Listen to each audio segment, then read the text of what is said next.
आज से भारतीय जनमानस भगवान बुद्ध के इन पवित्र अवशेषों के दर्शन कर पाएगा। भगवान बुद्ध के आशीर्वाद ले पाएगा।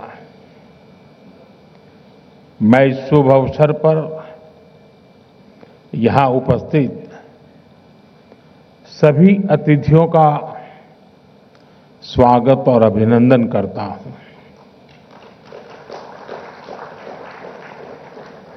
इस पावन अवसर पर बौद्ध परंपरा से जुड़े भिक्षु और धर्माचार्य भी हमें आशीर्वाद देने के लिए यहां उपस्थित है। मैं आप सभी का वंदन करता हूं। आप सभी की उपस्थिति इस आयोजन को नई ऊंचाई, नई ऊर्जा दे रही है। 2026 की शुरुआत में ही ये शुभ उत्सव बहुत प्रेरणादायी है और मेरे लिए भी सौभाग्य है कि 2026 का मेरा ये पहला सार्वजनिक कार्यक्रम है जो भगवान बुद्ध के चरणों से शुरू हो रहा है। मेरी कामना है भगवान बुद्ध के आशीर्वाद से 2026 दुनिया के लिए शांति, समृद्धि और सद्भाव का नया दौर लेकर के आए। साथियों, जिस स्थान पर यह प्रदर्शनी लगी है वो भी अपने आप में विशेष है। किला राय पिथौरा का ये स्थान भारत के गौरवशाली इतिहास की यश भूमि है। इस ऐतिहासिक किले के इर्द गिर्द लगभग 1000 साल पहले उस समय के पूर्व शासकों ने एक दृढ़ और मजबूत सुरक्षित दीवारों से घिरे नगर की स्थापना की थी। आज उसी ऐतिहासिक नगर परिसर में हम अपने इतिहास की एक आध्यात्मिक और पुण्य गाथा को जोड़ रहे हैं। साथियों, यहां आने से पहले मैंने विस्तार से इस ऐतिहासिक प्रदर्शनी को देखा। भगवान बुद्ध के पवित्र रेलिक्स को अपने बीच पाकर हम सभी धन्य हैं। इनका भारत से बाहर जाना और लौटकर फिर भारत आना, ये दोनों ही पड़ाव अपने आप में बहुत बड़ा सबक है। सबक ये है कि गुलामी सिर्फ राजनीतिक और आर्थिक नहीं होती। गुलामी हमारी विरासत को भी तबाह कर देती है। भगवान बुद्ध के पवित्र रेलिक्स के साथ भी यही हुआ। गुलामी के कालखंड में इन्हें भारत से छीना गया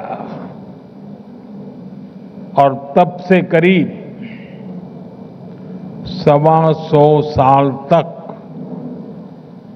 ये देश से बाहर ही रहे। जो लोग इन्हें भारत से लेकर गए थे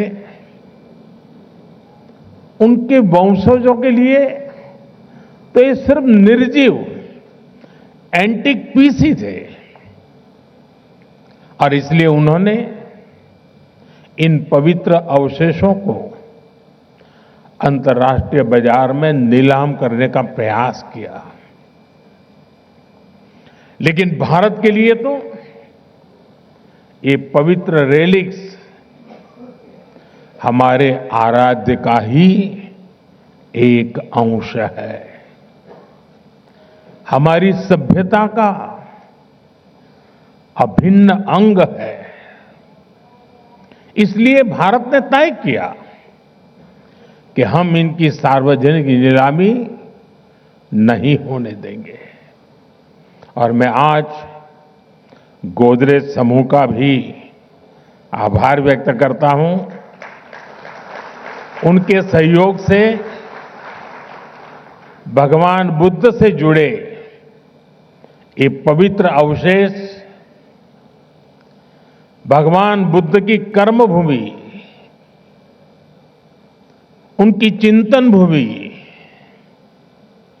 और उनकी महाबोधि भूमि और उनकी महापरिनिर्वाण भूमि पर वापस लौटे हैं। साथियों, भगवान बुद्ध का ज्ञान, उनका दिखाया मार्ग पूरी मानवता का है और कालातीत है। ये समय में बंधा हुआ नहीं है। ये भाव हमने बीते कुछ महीनों में बार बार अनुभव किया। बीते कुछ महीनों में भगवान बुद्ध से जुड़े पावन अवशेष जिस भी देश में गए, वहां आस्था और श्रद्धा का ज्वार उमड़ आया। थाईलैंड में अलग अलग स्थानों में ऐसे ही पावन अवशेष रखे गए थे। महीने भर से भी कम समय में वहां 40 लाख से अधिक श्रद्धालुओं ने उनके दर्शन किए। वियतनाम में जन भावना इतनी प्रबल थी कि प्रदर्शनी की अवधि बढ़ानी पड़ी। वहां के 9 शहरों में करीब 2.25 करोड़ लोगों ने बुद्ध अवशेषों को नमन किया। मंगोलिया में गंदर मठ के बाहर हजारों लोग घंटों घंटों तक प्रतीक्षा करते रहे। कई लोगों ने सिर्फ इसलिए भारतीय प्रतिनिधियों को छूना चाहा क्योंकि वे बुद्ध की भूमि से आए थे। रूस के काल्मिकिया क्षेत्र में सिर्फ एक सप्ताह में 1.5 लाख से अधिक श्रद्धालुओं ने पवित्र रेलिक्स के दर्शन किए। ये वहां की आधे से भी अधिक आबादी के बराबर है। विभिन्न देशों में हुए इस आयोजन में क्या आमजन, क्या हेड ऑफ द गवर्नमेंट, सभी एक समान श्रद्धा से जुड़े। भगवान बुद्ध सबके हैं। भगवान बुद्ध सबको जोड़ते हैं। साथियों, मैं खुद को बहुत भाग्यशाली समझता हूं क्योंकि भगवान बुद्ध का मेरे जीवन में बहुत ही गहरा स्थान रहा है। मेरा जन्म जिस वडनगर में हुआ वो बौद्ध शिक्षा का बहुत बड़ा केंद्र था। जिस भूमि पर भगवान बुद्ध ने अपने प्रथम उपदेश दिए, वो सारनाथ आज मेरी कर्मभूमि है। जब मैं सरकार के दायित्वों से दूर था,